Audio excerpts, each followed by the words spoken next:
नमस्कार मित्रांनो, तुमचं सर्वांचं आपल्या उत्तम साहित्य या यूट्यूब चॅनेलवर सहर्ष स्वागत आहे.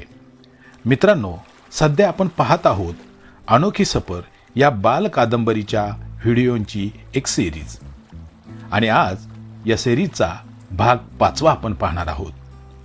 अनोखी सफर या बाल कादंबरीचे लेखक आहेत उत्तम सदाकाळ. चला तर मग बघूया आजचा आपला भाग 5.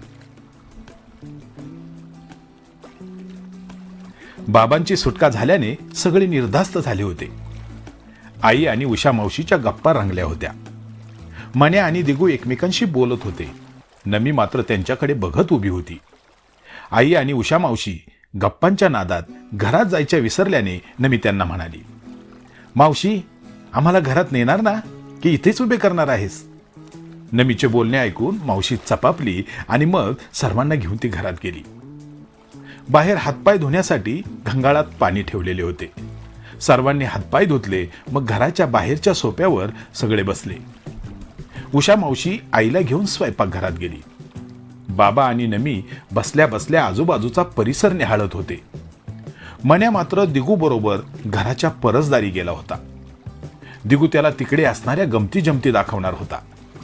अशा प्रकारे मन्या आपल्या आई बाबांसह आणि बहिणीसह उषा मावशीच्या कोकणातील घरी दाखल झाला. आता मन्या दिगूच्या मदतीने त्याच्या मनात ठरलेल्या योजना पूर्ण करणार होता. दिगूच्या रूपात त्याला अगदी योग्य सवंगडी मिळाला होता. मन्याला समुद्र निरीक्षणासाठी आणि त्यातील अनोख्या जलचरांची माहिती मिळवण्यासाठी दिगू नक्कीच मदत करणार होता. बघता बघता दिवस मावळला. मन्या आणि त्याचे आई बाबा जेवण उरकून गप्पा मारत झोपी गेले. नमी तर केव्हाच निद्रेच्या अधीन झाली होती. दुसऱ्या दिवशी समुद्रकिनारी फिरायला जायचे असे दिगूकडून वचन घेऊन मगच मन्या बिछाण्यावर पडला होता. सकाळ झाली.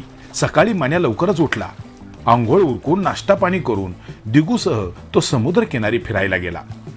नमी मात्र घरीच थांबली. एवढ्या सकाळी बाहेर फिरायला जायचे तिच्या जीवावर आले होते. मन्या मात्र आनंदाने उड्या मारत दिगू बरोबर समुद्रकिनारी फिरायला गेला होता. उषा मावशीने दिगूला बऱ्याच सूचना दिल्या होत्या. मन्याला सांभाळून ने, सांभाळून आण, आणि समुद्रात जाऊ नका, काठावरच थांबा, अशा 1 ना 1000 सूचना उषा मावशीने दिल्या. ऐकून दिगू मन्याला घेऊन बाहेर पळाला होता. उषा मावशीच्या घरापासून समुद्र खूपच जवळ होता. समुद्राच्या लाटांचा आवाज मन्याच्या कानात घुमत होता. समुद्राचे ते विशाल रूप डोळ्यात साठवत तो किनाऱ्याच्या रोखाने चालला होता. दिगू, तुला पोहता येते का रे? चालता चालता मन्याने विचारले. तर हे काय विचारणे झाले? समुद्राच्या काठी राहून पोहता येत नाही म्हटलं तर कसं चालेल? तुम्ही शहर गावात जशा सायकल मोटरसायकल चालवता तसे आम्ही समुद्रात पोहतो, दिगू उत्तरला. मन्या दिगूकडे कौतुकाने बघत असतानाच मनात विचार करत होता की दिगूसारखे आपल्याला जर पोहता आले असते तर किती मज्जा आली असती. आपण समुद्राच्या पाण्यात माशासारखे सुळकन इकडून तिकडे पोहत बसलो असतो. समुद्राच्या आत डोकावण्याचा प्रयत्न केला असता. समुद्रातील स्कुबा डायव्हिंग जाऊ द्या, पण समुद्राच्या उथळ पाण्यात तरी आपल्याला बुडी मारता आली असती. पण छे, आपल्याला पोहायला कसे जमत नाही देव जाणे. बरोबरीची मुले जलतरण तलावात पोहायला शिकली आणि आपण मात्र नवख्यासारखे अजूनही हातपाय मारत बसतोय. साधं 4-5 फुटापुढे सुद्धा आपल्याला जाता येत नाही. बाकी सगळ्या गोष्टी आपण आत्मसात केल्यात, मात्र हीच तेवढी एक गोष्ट आपल्याला अजून जमली नाही. पण आता ते काही नाही. मन्या, कसला विचार करतोस? आता दिगू मन्याशी बोलताना मालवणी ऐवजी मराठीचा वापर करू लागला होता. कसला नाही. दिगू, तू मला पोहायला शिकवशील का रे? मन्याने अधीरपणे विचारले.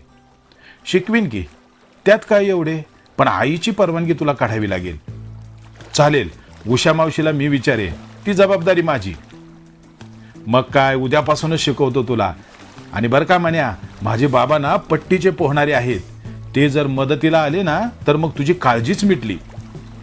काय सांगतोस काय? काका पट्टीचे पोहणारे आहेत? पण ते तयार होतील का रे? बाबांची जबाबदारी माझ्याकडे लागली.